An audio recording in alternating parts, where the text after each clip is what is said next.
Empathy and excellent communication skills make all the difference, in my view. You can have the best policies and the best vendors in the world, but if you don't listen to your employees and anticipate their concerns and speak their own language, the experience can fall flat. Every move is highly personal. It's not the shipment and it's not the visa. It's a career, it's a partner losing a job in the home country, it's kids starting a new school somewhere else, and it's a life being packed up and displaced. So I try to keep those humans' lens front and center and make sure the employees feel supported, heard, and informed every step of the way.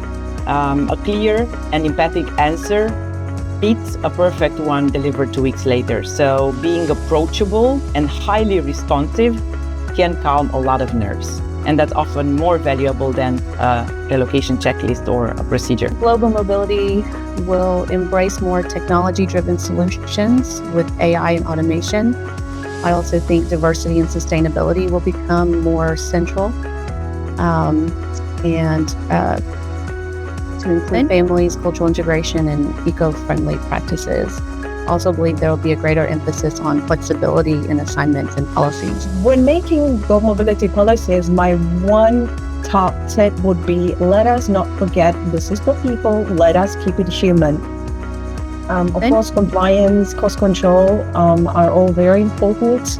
However, policies that are flexible, clear, empathetic to the employee and their experience they're going through while moving across border, this will always result in higher engagement, and I can promise in fewer exceptions. So, in other words, we should think of global mobilities in terms of the very famous and popular these days UX experience or employee experience design. So specifically for mobility, people need to understand and feel supported. My top tip for someone who's moving individuals to the U.S. would really be to don't make assumptions that it's easy to integrate into the U.S. culture. I think a lot of Americans can think that, oh, it's America, it's easy to integrate into, everything's easy to figure out. But what I've found from my experience is that it's not easy, and it is very different from a lot of countries and a lot of cultures. So make sure that you're providing your assignees with the right resources to really be able to get settled and integrate into the new location, because it is much more difficult than I think any of us would assume. I always keep three things specifically in my mind, and the same advice I keep giving to anybody else who is drafting or amending their global mobility policies. One is always consider the impact on the employees and their families. And number two, ensure your policies are flexible and adaptable. And number three, involve all the relevant stakeholders in decision-making process. I believe these are the three crux that I keep in mind when drafting your global mobility policies. I think the key word in global mobility is global. And I think as global mobility professionals, we all have to have some global knowledge ourselves. I think it definitely helps if you yourself have ever moved or been on an assignment, whether a short-term or long-term assignment, so that you can relate. I think it's also good if global mobility professionals have experienced the move, even if it's within the same country, and have worked with themselves, different relocation partners and vendors, so that you can relate to what the employee may be going through. So I really would just say there is no such thing as only being focused on your country, in this case the United States, because the employees that you're working with, they have another country to consider. So whether it's their home country or their host country, you have to have some knowledge, basic knowledge at least, and some connections in those other regions, whether they're on your team or with your different partners, so that you can properly assist a team member that's relocating to the U.S. So I think we can never be only focused on the country that we're operating in. We have to appreciate and accept that these employees are coming from different backgrounds and different countries.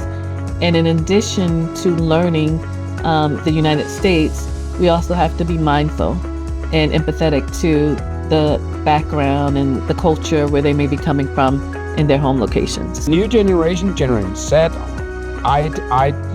would actually see, they don't see limitations, they only see possibilities, and they are already adapted to work from anywhere. So that is in their DNA. So they have a perception that this can be done, and we need to make sure that it can be done in the most situations, and also to provide and meet them with that agenda, because that is the perception of the new generation. They see the world as one working place, and they are not bound by boundaries as other generations. The department itself helping the employee to have the transition in a smooth way. His family and the family and himself. So actually, what I believe that local mobility is just it's a good, if it's done properly, it's gonna be a good employee, good repetition to the company. So actually, I believe that how can I manage it is just to prepare the employee well and get and explain to him step by step what is going to happen. This is going to help the employee to move smoothly and to be to start and accelerate the productivity from day one. So sometimes it takes the employees like 6 months or 8 months if they are not prepared to the culture, they are not prepared to the environment in the country, in the new country, new home country or host country. So actually, I think getting closer and partner with the employee is very important.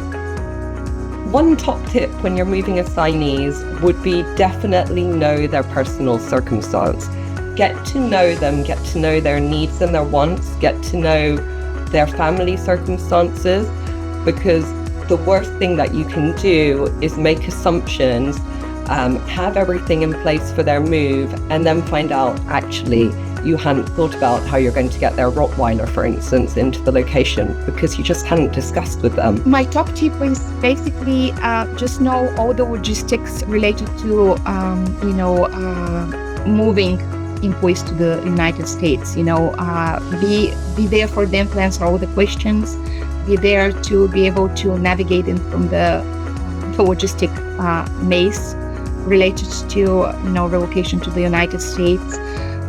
Just make sure that all the benefits that we provide are suitable for somebody coming to the United States, that they reflect the cost of living in this country. So just like I said, be very, be there for the employees, and just make sure that you have an open communications. You're there to help them answer any questions, any issues that they may arise during the relocation.